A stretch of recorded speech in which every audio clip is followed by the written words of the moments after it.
జై తెలంగాణ. అందరికీ నమస్కారం. ఈరోజు మళ్ళీ వరంగల్ నుంచి, షాద్ నగర్ నుంచి, మహబూబ్ నగర్ నుంచి, కూకట్పల్లి నుండి, ఉప్పల్ నుండి, అనేక చోట్ల నుండి, మలక్పేట్ నుంచి అందరి ఆధ్వర్యంలో చాలామంది వచ్చి జాయిన్ అవుతూ ఉన్నారు. వారందరికీ కూడా వెల్కమ్ చెప్తా ఉన్నాం. తెలంగాణ జాగృతి అనేక కార్యక్రమాలని చేస్తూ వస్తుంది కంటిన్యూస్గా. ఆ కార్యక్రమాలకు మరింత బలం ఇవ్వడానికి, ఆ కార్యక్రమాల్ని మరింత ఉత్సాహవంతంగా ముందుకు తీసుకెళ్లడానికి ఇంతమంది యువమిత్రులు వచ్చి జాయిన్ అవ్వడం చాలా సంతోషం. వారందరికీ కూడా స్వాగతం, అట్లానే తెలంగాణ అభివందనాలు అందరికీ కూడా తెలియజేస్తూ ఉన్నాను. మరి ఇవాళ రాము యాదవ్ ఆధ్వర్యంలో పెద్ద ఎత్తున తను జాయినింగ్స్ పెట్టిన వారికి ప్రత్యేకంగా అభినందనలు తెలియజేస్తూ ఉన్నాను. అదేవిధంగా మీరు చూసినారు, ఇప్పుడు మనం ఒక పోస్టర్ రిలీజ్ చేసుకున్నాం. ఆ పోస్టరు, ఆ కార్యక్రమం పేరు లీడర్ అనేటటువంటి పేరుతో తెలంగాణ జాగృతి తెలంగాణ వ్యాప్తంగా కూడా శిక్షణ శిబిరాలను నిర్వహించకపోతా ఉన్నాం. ఎందుకోసము శిక్షణ శిబిరాలు, ఎందుకు శిక్షణ, ఎవరికి శిక్షణ అనేటటువంటి అంశాలు ఇవాళ ప్రజల ముందుకు తేదలుచుకున్నాం. తెలంగాణ జాగృతి గత అనేక సంవత్సరాలుగా మహిళా బిల్లు కోసం కొట్లాడినాం. మహిళా రిజర్వేషన్ బిల్లు దేశవ్యాప్తంగా పాస్ అవ్వడంలో ప్రత్యేకమైనటువంటి పాత్రను పోషించడం జరిగింది. ఆ తర్వాత బీసీ బిల్లు కోసం కంటిన్యూస్గా కొట్లాడుతున్నాం, ఇక ముందు కూడా కొట్లాడతాం. బీసీలకు 42% తెలంగాణ రాష్ట్రంలో మరి వాటా వచ్చేంత వరకు కూడా ఉద్యమిస్తాం. అదేవిధంగా తెలంగాణ జాగృతి మొదటి నుండి ఇప్పటి వరకు కూడా యువమిత్రులను, సాహితీ మిత్రులను, తెలంగాణ వాదాన్ని ముందుకు తీసుకుపోయేటటువంటి ప్రతి ఒక్క వ్యక్తిని కూడా వారి నాయకత్వాన్ని ఎంకరేజ్ చేస్తూ మరి ముందుకు రావడం జరిగింది. అన్నిటికన్నా మించి, అన్నిటికన్నా ముఖ్యంగా సమాజంలో సగభాగమైనటువంటి మా ఆడబిడ్డలందరినీ కూడా ఎంకరేజ్ చేస్తూ ముందుకు తీసుకురావడం జరిగింది. మరి ఇవాళ మనం చేసినటువంటి పోరాటాలన్నీ కూడా ఫలితం వచ్చేటటువంటి రోజు వచ్చింది. అంటే మహిళా బిల్లు పాస్ అయింది. వచ్చేటటువంటి అసెంబ్లీ పార్లమెంట్ ఎన్నికలలో మరి 33% మనకు మహిళా అభ్యర్థులు కావాల్సి వస్తుంది. ఇవాళ డీలిమిటేషన్ వస్తుంది. అంటే తెలంగాణలో ఎమ్మెల్యే సీట్లు మరి 153కు పెరుగుతాయి. ఎంపీ సీట్లు మరి దేశవ్యాప్తంగా విభజన అయితే అది కూడా పెరిగేటటువంటి ఆస్కారం ఉంటుంది. అదేవిధంగా ఎంతోమంది యువమిత్రులు యూత్ పాలిటిక్స్లోకి రావాలని చెప్పి జాగృతి ఇదివరకు కూడా అనేకమైన కార్యక్రమాలు చేసింది. మరి నిన్న మొన్న కూడా చూసిరు మీరు, సింగరేణిలో కూడా యువమిత్రులకు అవకాశం ఇవ్వాలని చెప్పి మొత్తం 11కు 11 ఏరియాల్లో కోఆర్డినేటర్స్ కూడా యూత్ని సింగరేణిలో మరి వేయడం జరిగింది జాగృతి నుండి. అంటే జాగృతి యొక్క బలమైనటువంటి నమ్మకం ఏంటంటే, యూత్ ఎప్పుడైతే పాలిటిక్స్లోకి వస్తారో అదొక క్లీన్ పాలిటిక్స్ అయ్యేటటువంటి అవకాశం ఉంటుంది. పొలిటికల్ బ్యాక్గ్రౌండ్ లేనటువంటి వారందరికీ కూడా పాలిటిక్స్లోకి వచ్చేటటువంటి ఒక ప్లాట్ఫామ్గా తెలంగాణ జాగృతి రేపు మారబోతా ఉందని ఈ సందర్భంగా మేము తెలియజేస్తూ ఉన్నాం. తెలంగాణ యువమిత్రులందరినీ కూడా నేను ఆహ్వానిస్తూ ఉన్నాను. మనం ఖచ్చితంగా పొలిటికల్ నిర్ణయాలు జరిగే చోట మన అభిప్రాయం ఉండాలి. మనకున్నటువంటి మేధస్సుని, మనకున్నటువంటి శక్తిని, మనకున్నటువంటి చైతన్యాన్ని తెలంగాణ ప్రజలందరికీ కూడా మనము నేర్పించాలి, లీడ్ చేయాలి, తెలంగాణను ముందుకు తీసుకొని వెళ్ళాలి. మరి అట్లా వెళ్ళాలంటే ఇప్పుడు లోకల్ బాడీ ఎలక్షన్స్ వస్తాయని చెప్తున్నారు, తర్వాత ఎమ్మెల్యే ఎలక్షన్స్ వస్తాయి. వీటన్నిటిలో కూడా మనందరికీ తెలుసు, చాలామంది ఎక్కడనో హైదరాబాద్లో ఉంటారు, సడన్గా సర్పంచ్ ఎన్నికలు అనగానే ఊరికొచ్చి నామినేషన్ వేసేస్తారు. కానీ సర్పంచ్ ఏం చేయాలి, సర్పంచ్ విధులేంటిది, సర్పంచ్ బాధ్యతలు ఏంటిది, ఆయనకు ఎంతవరకు అవకాశం ఉంటుంది, ఏం చేసే ఆస్కారం ఉంటుంది అన్నది చాలామందికి తెలియదు. మేము ఎంపీగా ఉన్నప్పుడు, ఎమ్మెల్యేలుగా ఉన్నప్పుడు చూస్తూ వచ్చినాం, ఎమ్మెల్సీగా ఇప్పుడు కూడా నేను చూస్తున్నా. ఏదన్నా ఒక ఊర్లో ఫీల్డ్ అసిస్టెంట్ గట్టోడు ఉన్నాడు అనుకో, సర్పంచ్ది ఏం నడవనటువంటి పరిస్థితి ఇలా చూస్తున్నాం మన ఊర్లలో. చాలామంది మిత్రులకు సర్పంచ్ అయితే ఏం చేయాలనో తెలియదు, సర్పంచ్ కావాలంతే, లొల్లి, పంచాయతీ, కొట్లాట, పైసలు ఖర్చు పెట్టాలి, ఎలక్షన్ గెలవాలి. కానీ గెలిచినాక మరి ఊరికి కావాల్సిన పని ఎట్లా చేయాలి అది అర్థం కాదు. ఇక లీడర్ అనే ప్రోగ్రాం అదే చెప్తుంది, సర్పంచ్ బాధ్యతలు ఏంటిది, నువ్వు సర్పంచ్ అయినావు గ్రామానికి, సర్పంచ్గా ఏం చేయగలుగుతావు.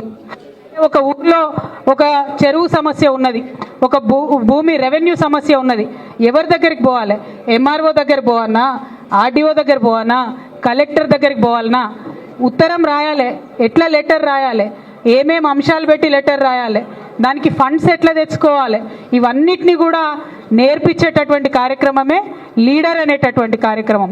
ఇవాళ చిన్నప్పటి నుంచి నేను చాలామందిని చూసిన, ఏమైతావు పెద్దగైనాక అంటే లీడర్ అవుతామంటాం. కానీ లీడర్ అయి ప్రజల్ని లీడ్ చేయాలంటే దానికి తగ్గటువంటి సాంకేతిక మనకు నైపుణ్యం కూడా ఉండాలి. ఒకటి, ఎన్నికలలో ఎట్లా గెలవాలి, సరే కుల బలం ధనబలం ఇవన్నీ ఎట్లాగో ఒక రోల్ ప్లే చేస్తూనే ఉన్నాయి ఇవాళ ఎన్నికలలో.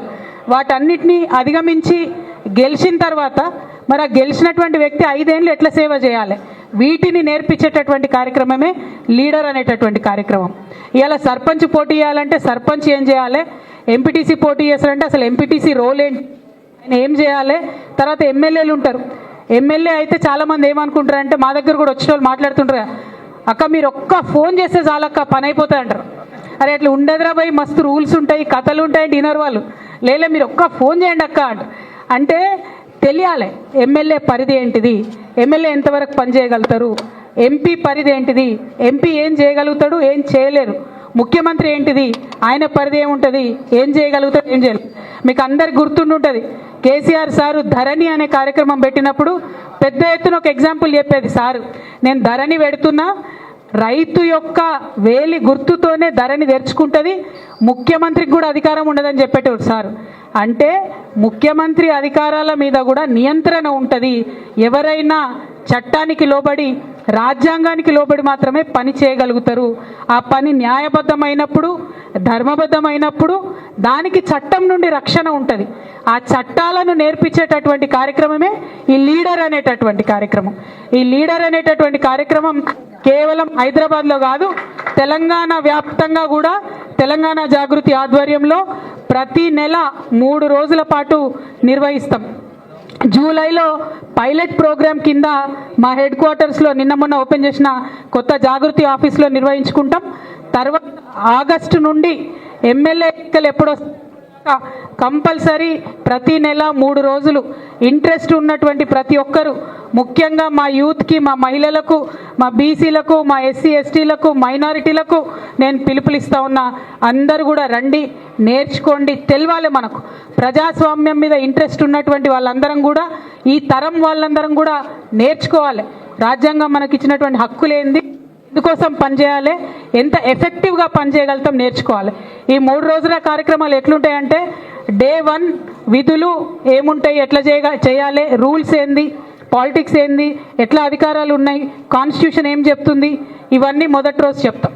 రెండవ రోజు ఆల్రెడీ సర్పంచ్గా పనిచేసి బాగా పనిచేసి అవార్డులు అందుకున్నటువంటి సర్పంచ్లను, ఎంపీటీసీలను, ఎమ్మెల్యేలను, మంత్రులుగా పనిచేసిన వాళ్ళను, ఎంపీలుగా పనిచేసిన వాళ్ళను అందరినీ కూడా తీసుకొచ్చి రెండో రోజు ట్రైనింగ్ ఇస్తాం.